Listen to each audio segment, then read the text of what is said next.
The moment my accountant told me to lie to my entire family about losing the house, I thought he'd lost his mind. He hadn't. My name is Serena Voss.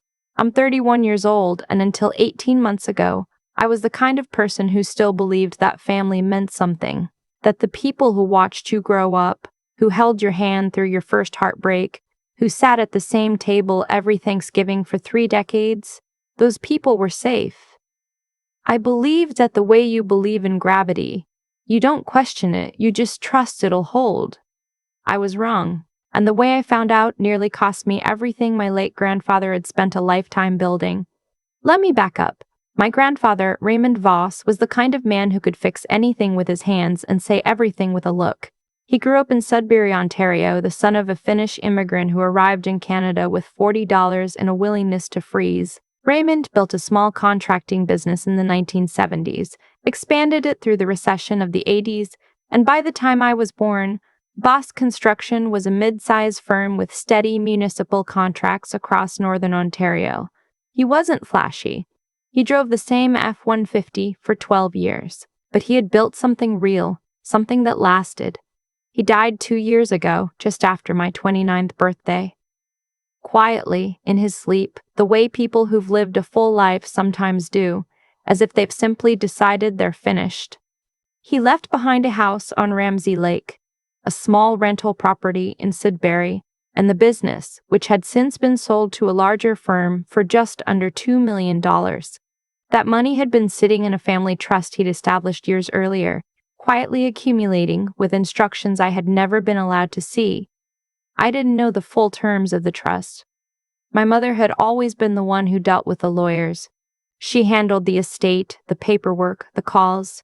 I assumed that was because she was the eldest child, because she was organized, because someone had to. I never thought to ask why she always changed the subject when I brought up the specifics. My accountant, Douglas, was the one who first noticed something was off.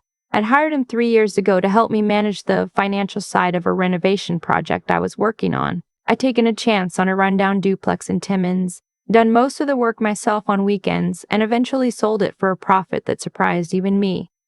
Douglas was careful, methodical, the kind of man who noticed discrepancies the way other people notice a crack in the ceiling.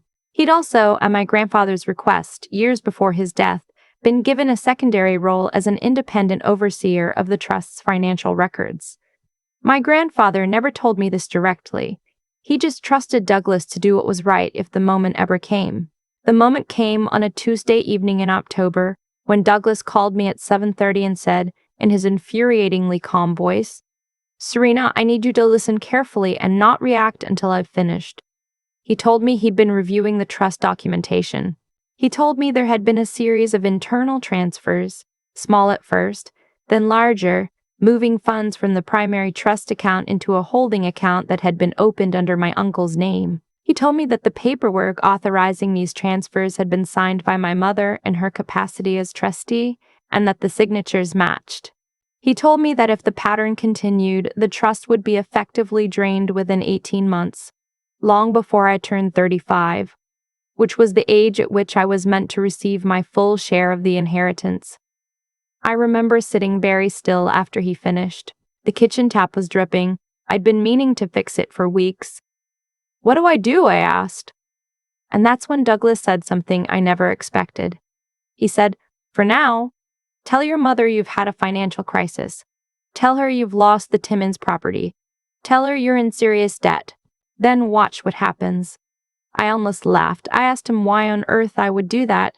He said, "Because I need to know if they're moving fast or being patient. The speed of their reaction will tell us everything about how long this has been planned." I didn't sleep that night. I lay in bed in my apartment in Sudbury and stared at the ceiling and thought about my mother's hands, the way they moved when she talked about my grandfather. The grief I had believed was real. I thought about Thanksgiving 2 years ago. The first one after he passed, when she cried into her napkin and my aunt had held her shoulder and the whole table had gone quiet and tender. I thought about whether any of it was real or whether I had simply been too trusting to notice the performance. I called her the next morning. I made my voice sound strained, tired, which wasn't difficult because I was both. I told her that the Timmins investment had fallen apart. that there were issues with the title that my lawyer hadn't caught in time, that I was looking at potential legal costs that I couldn't cover. I let my voice crack just once, the way it does when you're trying not to cry. I told her I didn't know what I was going to do. She didn't say, "Are you okay?" She didn't say, "I'm so sorry, sweetheart." There was a pause, short but unmistakable, and then she said, "Come home this weekend. There are some things we should probably talk about." I hung up and sat with my phone in my hand for a long time. My cousin Tamsin texted me that night. We had always been close in the way that cousins are when their parents aren't. She was quiet where her mother was, loud, careful where my uncle was careless. Her message was short, "Call me." Not on this number. Use Signal. I downloaded Signal that night. When I called her, she answered on the first ring, and what she told me made my hands go cold. She had overheard a phone call. Her parents, my uncle and his wife, had been talking in the kitchen, and she'd caught enough to understand that there was a meeting happening this weekend, that documents were being prepared, and that my name had come up several times in a context that didn't feel like concern. "They're talking about the trust," she whispered. "My dad keeps saying something about how the timing is right. Serena, I don't think they invited you home to help you." I called Douglas immediately after. He wasn't surprised. He said, "Good, now we know they're moving fast. That means they've been planning this for a while and they're worried about the clock." He told me to go to the house this weekend, not to sign anything, and not to go alone. I asked how I was supposed to not go alone without tipping them off. He said he would handle it. That Friday, I drove 3 hours north on the 69, past the trees and the granite and the lakes that had been the backdrop of my entire childhood, and I thought about my grandfather. He used to take me fishing on Ramsey Lake when I was small. He never talked much during those trips. Just the two of us, the water, the sound of the line going out. He taught me patience the way only people who've genuinely earned things can, not as a lesson, but by example. I wondered if he had known. I wondered if that was why he'd set up the arrangement with Douglas, the quiet insurance policy he never mentioned to me directly. I think he knew. I think he loved his children and could still see exactly who they were. When I walked into my parents' house, the atmosphere was wrong in the way a room is wrong when people have just stopped talking. My mother was in the kitchen, my uncle was at the dining table with a folder in front of him, and my aunt was standing near the window in a way that made it clear she had positioned herself there deliberately. My mother hugged me, but it was brief, a little stiff. She pulled back and looked at my face for a moment, reading it, and whatever she saw seemed to satisfy her. "Sit down," she said. "We have some things to go over." My uncle opened the folder. He had the kind of face that looks reasonable until it doesn't. And right now, in this kitchen that still smelled like the same coffee it always had, he looked like a man who had rehearsed this conversation several times and was glad to finally be having it. "We've been thinking about the trust," he said. "Given everything that's happened with you financially, and given some concerns we've had about the structure of the distribution, we think it would be wise to revisit the terms." He pushed a document across the table. I looked at the top line without picking it up. Amendment to Beneficiary Rights, Voss Family Trust. My mother reached over and touched my arm, the way she used to when I was small and she wanted me to pay attention. "Sweetheart, it's not as dramatic as it sounds. You've had a rough year, and the trust has provisions for situations like this. We just need you to agree to a temporary restructuring. It protects the assets while you get back on your feet." Temporary. I almost said the word out loud. My aunt added gently, the gentleness of someone who has practiced it. "Your grandfather wanted the trust to protect the family as a whole, not just individual members. This is what he would have wanted." I looked at the document again. I could see, even without reading it carefully, that it was not temporary. The language was about permanence, about redistribution, about protecting the principal beneficiaries. A phrase that, I now understood, meant everyone except me. My hand was absolutely steady when I set it back down on the table. "Can I have a minute?" I said. "I just need some water." I walked to the kitchen sink and stood there with my back to them and breathed. Outside the window, the backyard looked exactly as it always had. The same birch tree my grandfather planted the year my mother was born. The same flagstone path he had laid himself, one stone at a time. I heard the front door open. And then I heard Douglas's voice in the hallway, measured and clear. "Good afternoon. Sorry for the delay. Traffic on the 69 was slow." The quality of the silence behind me changed completely. I turned around. Douglas was standing in the entrance to the dining room with his briefcase under his arm and his reading glasses already on, looking like a man who had all the time in the world. My uncle's expression had gone very careful. My aunt was completely still. My mother looked at me. "You brought your accountant," she said. "I bring him everywhere when there are documents to sign," I said. "You understand." Douglas set his briefcase on the table, the one my grandfather had built by hand. Solid oak, dovetail joints, and opened it without rushing. He took out a folder that was considerably thicker than my uncle's. "I have a few things I'd like to share before we proceed," he said pleasantly. What came out of that folder was 18 months of forensic work. Bank statements, internal transfer records, emails, printed, dated, signed, a timeline that started 8 months after my grandfather's death and moved forward in a progression so deliberate it could not be called anything other than a plan. Douglas spoke quietly and without accusation. He simply explained what the documents showed, that funds had been moved, that the authorization forms bore my mother's signature, that the account receiving those funds was controlled by my uncle, that the total transfer to date was just under $400,000, that the trust, if left unexamined, would have continued to drain until my 35th birthday arrived and there was nothing left to receive. My mother said, "That's not what those documents show." Douglas said, "I think they show it fairly clearly, but the courts will make the final determination." My uncle stood up. "You can't come into this house and make accusations." Douglas held up one hand. "Not aggressive, just final." "I'm not making accusations, I'm presenting a record. There's a difference." He looked at me. "Serena." That was my cue. I had thought about this moment during the drive up. I had thought about what I would feel, whether it would be rage or grief or something cold and surgical. What I actually felt standing in that kitchen was a strange clarity, like something that had been blurred for years had finally come into focus, and what I was seeing wasn't a surprise. It was a confirmation. I looked at my mother first. "You raised me to believe that family was the one thing you could count on," I said. "I believed that for 31 years. She started to speak. I kept going. "You didn't even ask if I was okay. When I called you, when I told you I was in trouble, your first thought was about the timeline. I heard it in your voice. I just didn't want to believe it." My uncle said, "Serena, you're being dramatic." "I'm really not," I said. "I'm being exact." Douglas slid a new set of documents across the table.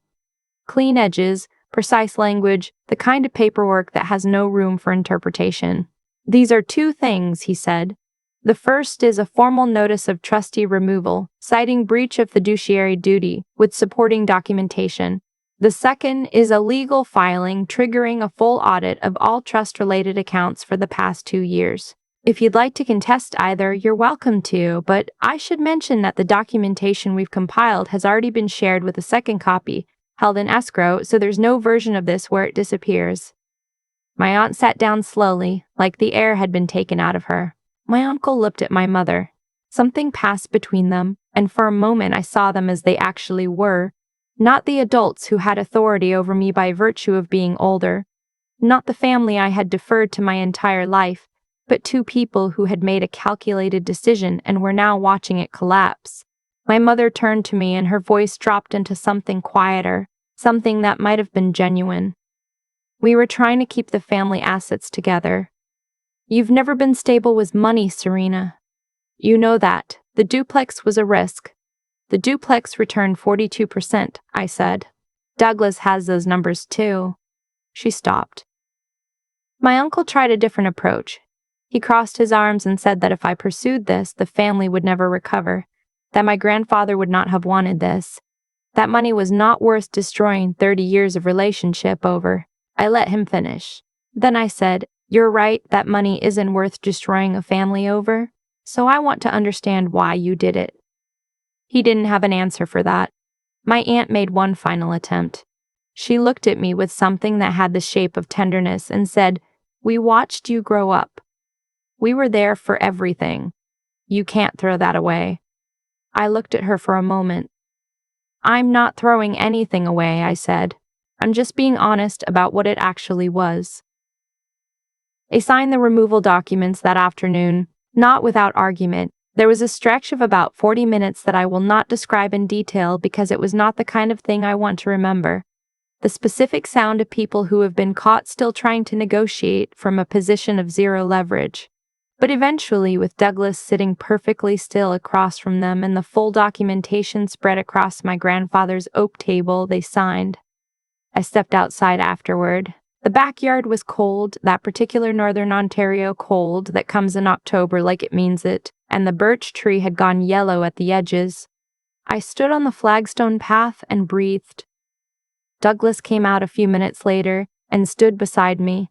He didn't say anything for a moment, which I appreciated. Then he said, "There's one more thing. I was asked to wait until this was resolved." He handed me an envelope. It was sealed with a plain sticker, and written on the front in handwriting I recognized immediately was my name, my grandfather's handwriting. The particular slant he always used, the way the S curved. My hands weren't steady anymore. Inside was a letter, 2 pages, handwritten, and underneath the letter was a separate legal document I had never seen. My grandfather had written the letter 5 years before his death. He had known or suspected. He was careful in how he said it, but the knowing was there between the lines. The way things are when someone has watched their children for decades and cannot pretend they haven't seen what they've seen. He wrote that he was proud of me, not for any particular achievement, but for the way I moved through the world, carefully, honestly, without asking permission to take up space. He wrote that he had tried to be fair to everyone, but that fairness and equality were not the same thing, and he had spent a long time thinking about what the right thing was. The document underneath the letter was a secondary disposition clause, registered separately from the main trust, with its own escrow conditions. It had never been mentioned to my mother. It had been held by Douglas, with instructions to release it only after the main trust situation had resolved. It was a transfer of title, the house on Ramsey Lake. My grandfather had left it to me directly. Separate from the trust, beyond the reach of any trustee, in my name alone, I stood there on the flagstone path with the letter in my hands and the cold coming in and the birch tree going yellow, and I thought about those fishing trips. The silence of them. The way he used to hand me the rod and not say anything, just watch, letting me figure it out. He had seen this coming. He had loved his children and still seen exactly what they were capable of. And he had built a wall around the thing he most wanted to protect. He just hadn't told me, because he needed me to walk through it first, to see it for myself, to know with certainty what I was dealing with. I went back inside. My mother was standing in the kitchen. She was looking at the folder Douglas had left on the table, not touching it, just looking. When she heard me, she turned, and her face had a quality I hadn't seen before. Not anger anymore, not calculation, just a kind of exhausted recognition. She said, "He left you the lake house, didn't he?" It wasn't really a question. I said, "Yes." She nodded, very slowly. She looked like someone who had understood something a long time ago and had been hoping not to have to face it. I picked up my coat. I had nothing left to say that would matter, nothing that would untangle 31 years in a kitchen conversation. And I had learned enough in the last 18 months to know when a negotiation was over. At the door, I stopped, not because I had something to add, but because I wanted to remember it clearly: the kitchen, the table, the October light coming through the window, the folder. I wanted to fix it in my mind exactly as it was, not softer, not harder, just true. Outside, Douglas was waiting by his car. He looked at my face and seemed to understand the general shape of things. "You okay?" he asked. "I will be," I said. He nodded. He got in his car. I got in mine. I drove back to Sudbury as the sun went flat and orange over the shield, past the granite cuts and the tamarack trees going gold. past the lakes that held the sky and then like mirrors. I thought about the house on Ramsey Lake. I thought about spring, when the ice goes out and the water turns green and clear and you can see the bottom in the shallows. I thought about putting a rod in the water and sitting quietly for a while. My grandfather had given me something better than money. He had given me proof that he had paid attention, that he had seen me. That, in the end, was the only inheritance that was ever really mine.